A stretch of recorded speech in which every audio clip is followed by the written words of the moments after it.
Hi, this is Abby with the Bead Place, and I'm going to show you how to do some metal stamping today. So the first thing that I want to talk to you about are your tools. This is a bench block. Anytime we're doing any stamping, we're going to use a bench block as our smooth surface to hammer on. Now you'll notice that I have the bench block on a pad. This is just one of our bead mats that I have folded in half, and that's going to stop us from having so much bounce whenever we hit. It's going to absorb some of the noise, and it's also to protect your surface that you're working on as well. So I have a 2-pound brass hammer, and I also have just a standard hardware store hammer. This is 16 ounces, anywhere from 16 to 20 ounces will do the trick. I also have a nylon head hammer and a 1.8 millimeter metal hole punch, and then a variety of letter stamp sets and design stamp sets. I have a Sharpie marker, and I have some painter's tape. So, what my first tip is, trace your blank on a piece of paper and then write down what it is that you're planning to stamp. And that just gives you a reference that you can refer back to whenever you're stamping. You probably think that you're an impeccable speller, and even if you are, all of us have misspelled something when stamping, so it just kind of helps to write it down, and you can kind of look back into it so you can concentrate more on your stamping than your spelling. So I have a nickel silver blank here. This nickel silver blank is what we're going to start out with. They're relatively inexpensive, but the disadvantage to working with nickel silver is that it's very hard, so I'm going to start with the hard part. This is the hammer that you're going to use for nickel silver. You want to use a very heavy hammer so that you have more force. So I've traced my piece and I've written what I'm going to write. So I'm going to get some painter's tape. You could use masking tape if you want, duct tape, whatever. I just like painter's tape because it comes off very easily. So we're going to rip a piece off, and this is going to provide a straight line for us to use while stamping. So we're going to actually use this to kind of line our letters up. So you tape your piece down. And so I'm going to start with the word keep. And I'm going to tape my blank down exactly where I want to start with my word. So what I recommend is, if you're working with a long word, start with the middle of the word and work out. I'm going to start to one side because I have a little bit more experience in metal stamping, so I can kind of eye it up. So I'm going to find the K, and I recommend when you have a metal stamp set, only take one letter out at a time, especially if you're working with a friend. It can get kind of confusing and frustrating at the end to always put your letters back in. So just take one letter out of it at a time, and make sure that you are lining it up correctly. These metal stamp sets, I'm not sure if this will pick up in the camera, but they usually have an imprint of what the letter is and what the size is sometimes, and that's usually the side that you want to face you. So we're going to put that down on the metal, and you can actually use the metal as a mirror so you can look in the metal to find where you have your stamp, and just kind of use the surface or the side of the tape to line your letters up so we follow in a straight line, so you can kind of feel the tape. So start there. You're going to make sure that your stamp is straight up and down, and then start with your hammer on the blank, lift up, and then hit. You're not going to want to try to just come down and hit, because chances are you're going to miss and hurt yourself. So you're going to start with the hammer on it. Notice how my hand is farther back on the hammer than what's comfortable. That allows us to use the leverage and the weight of the hammer to make the blow, because you have a little bit harder of a hit when you do this than when you do this. So we're going to hold everything straight up and down and whack. So one good whack usually does the trick.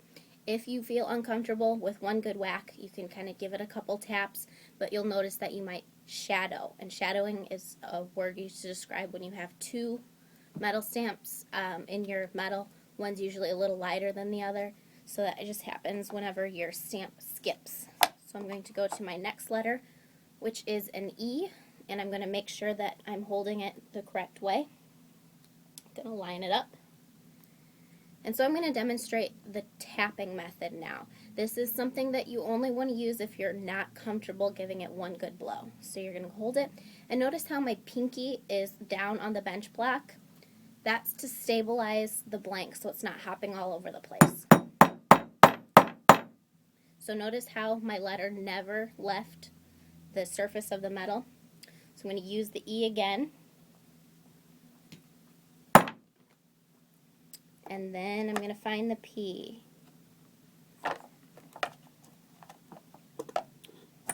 Okay. So you just use the bottom of the tape. Make sure your hand is on the bench block or on the blank and give it one good whack. So then what you can do to see how our depth is, you can take a Sharpie marker and color over your pieces or where you've stamped, and then kind of wipe the Sharpie off with your finger, and that way we can kind of see how deep our letters are. So I'll take the tape off and show you how I did. So you can kind of see about how deep it is. Now as you work, you'll notice that the metal will start to kind of bow out, and that's fine. That's where our nylon hammer comes in into play. So I'm going to start with my next word. So I've got the C, and since these are both 4-letter words, I'm going to try to line the letters up. That's because I want it to go straight down, but get creative with how you stamp. You could kind of move one word over to a little bit and get kind of decorative, leave spaces for design stamps. So I've got my A, so I'm going to line that up under the first E. And then my L, and that lines up under the second E. And then my M, which lines up under the P. Okay, so again I'm going to color with Sharpie to see how my depth is and wipe off with my finger. So now it's a little bit easier to notice how the metal has started to bow. So you can see this way it's got a nice big arc on the back. So this is what I have so far. It says keep calm, and you can see that it's kind of arched. So what I'm going to do is put it upside down on my bench block so that the bow is up, so it's concave. And I'm just going to hammer it. You've got to give it some force. I'm just going to hammer it down with my nylon hammer.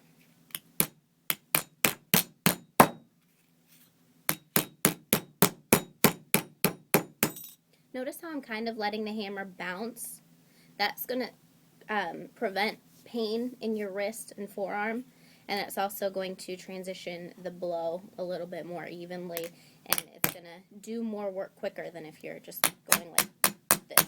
So you're going to want to let it bounce, and you'll be able to notice how much of a difference there is. And so not only does it flatten out your work, but it's going to make it a lot easier for you to stamp. So I'm going to move on to my next word, which is bead. So again, I'm going to line up the B under the C. I'm actually going to move my tape up a little bit more so that it's a little bit more even. And again, we're using the tape as our straight line. So make sure that the right part of the letter is facing you. And one good blow. So let's say I hammered and I only got part of the letter. Whoops. Okay, so what we can do then is just kind of use the mirror of the metal to find your way again. Put the letter back in, kind of find where it fits. You'll feel the groove and kind of tilt it back. And don't try to overcompensate by tilting it towards the side that you kind of missed, because that's just going to either ruin the surface of your hammer by imprinting the side of the stamp into your hammer, or what you're going to end up doing is you're going to miss the middle. So just kind of make sure it's straight up and down again, and then give it another good whack. So say we gave it another good whack and we missed. It's okay. Try it again. What we're going to do is be selective with the Sharpie marker a little bit later on, so if you have any lines that don't really look like they're supposed to be there, we're not going to color in those lines with the Sharpie marker. So my A, of course, lines up under the L, and then my D goes under the M. And remember, guys, always check to make sure the letter is facing you. Okay, so again, Sharpie marker to make sure I don't need to go over anything again, and wipe it off. So my next, oh, looks like I need to do the nylon hammer again. And see this, what I'm doing here? That's a bad habit of mine. Try to get out of the habit of putting one finger up, because that's going to give you trigger finger really bad, and that's going to hurt down the line.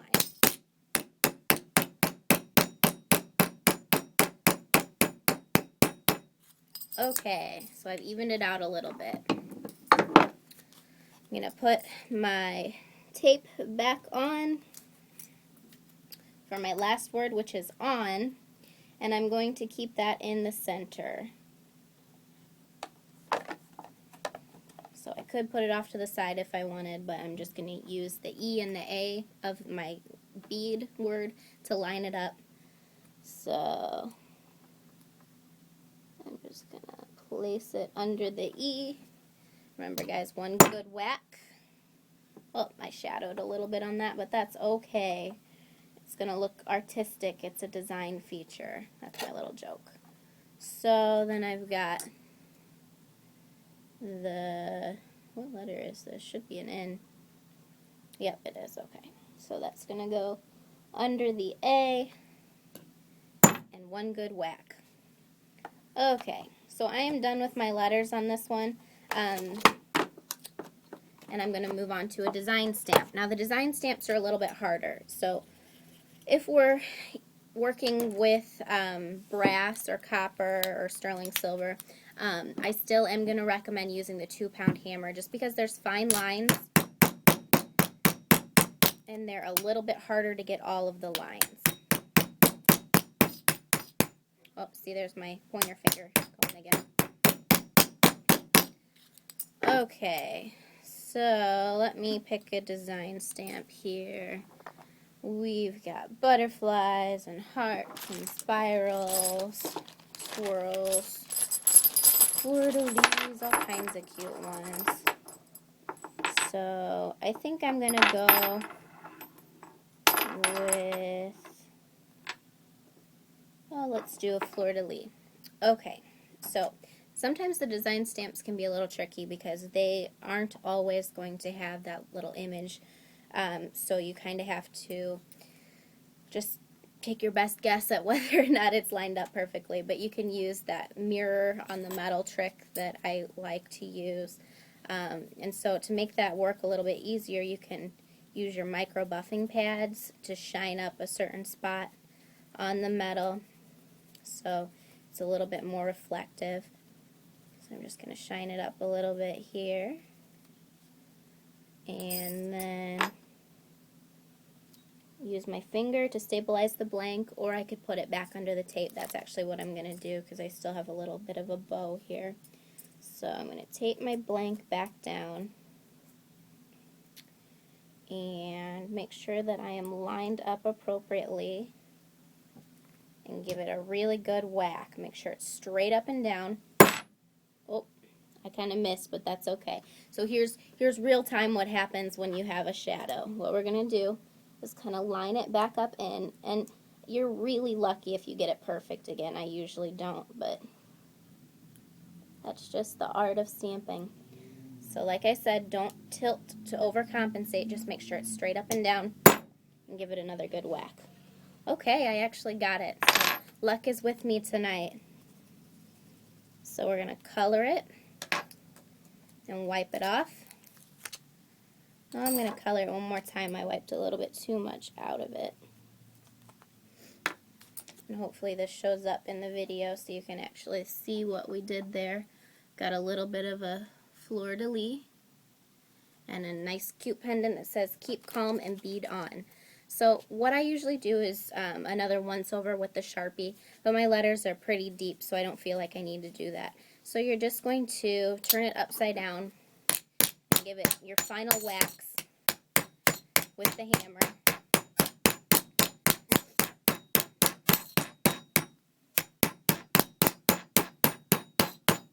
And that's just going to flatten it out. Now obviously if I'm working with a metal that's a little bit more malleable, like copper or brass, I'm not going to need to whack it so hard. But the more you stamp on a piece of metal, actually the more, or the harder for you it is to bend it back into place. So we're going to use this micro buffing pad to just kind of wipe any excess Sharpie off. It's going to polish the metal, and you're actually removing any scratches from the surface area of the metal. Now nickel silver is one that takes a little bit longer to shine up, but once you really get it, it is super shiny. It almost looks like it could be sterling. It's a little darker, but that is okay. So you're just going to buff in circular motions over the entire thing. And you can even do the back side if you wish. It's going to take any Sharpie marker or any oil residue from your stamps off of the back, so it's not going to get on your clothes. And then I'm going to take my hole punch. Now a lot of people like to make a dot on the blank with their Sharpie marker so they're sure they know how to hole punch or where to hole punch in the right spot. I'm just going to eye it up for this. I'm just going to punch one hole. What you could do is punch a hole on either side to make it a link, but I'm just going to punch a hole in the top and size it up for the jump ring that you're going to use. So don't punch super close to the tip. You've hardened your metal and it could actually crack if you punch super close to the tip. I'm punching maybe 3 millimeters down, and like I said, it's hard. So you punch through and then you wiggle it off. And then you just kind of buff around that area on the front and the back to smooth it out if you need to. And then you can hang it on a jump ring and turn it into a pendant. So I'm going to show you now how to stamp with a standard hammer. It's kind of the same thing. I've got just a little teeny blank here. This is out of brass. So I'm going to use a different font than just the standard Gothic uppercase. So I'm going to use lowercase cursive. And what should I put on here? Let's just put an A. A for Abby. That's my name. So I'm just going to line that up perfectly in the center. Well, I'm actually going to put it probably down on one corner to leave room for a design stamp. So I'm going to use just a standard hardware store hammer. And remember guys, instead of holding it up here, you're going to hold it down here. Instead of using the tape, I'm just going to use my finger to brace the stamp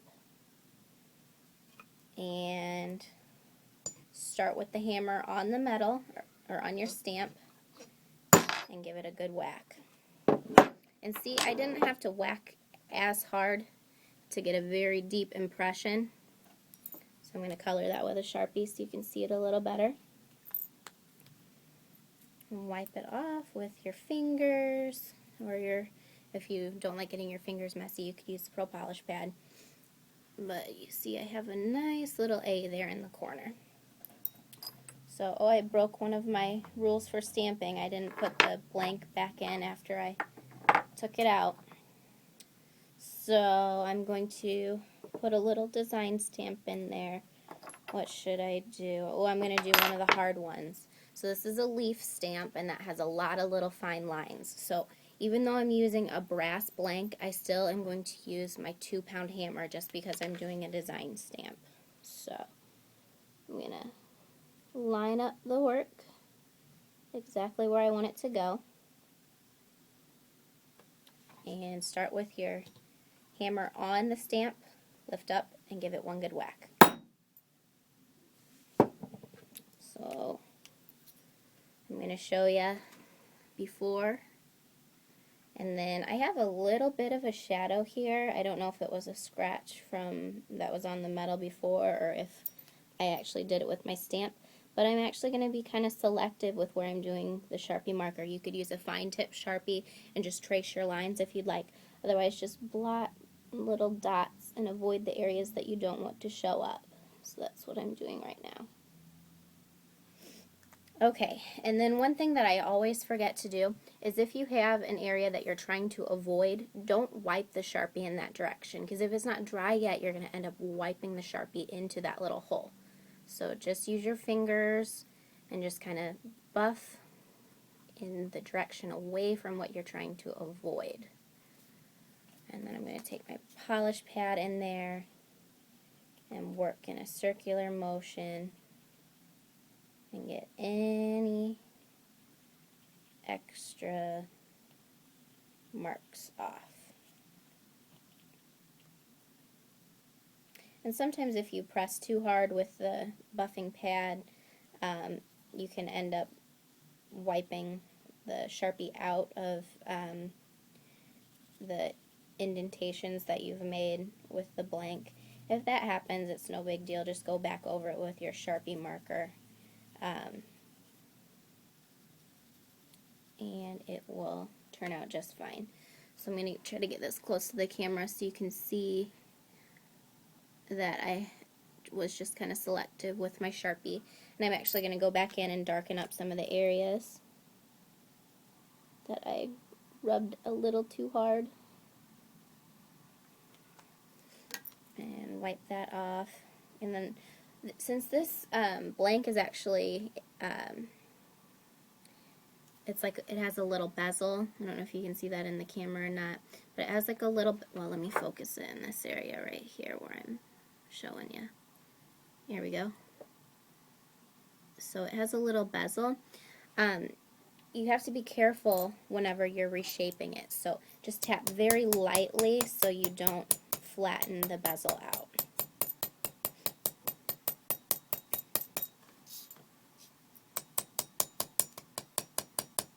So you can see how lightly I'm tapping. Oh, I better bring that finger back.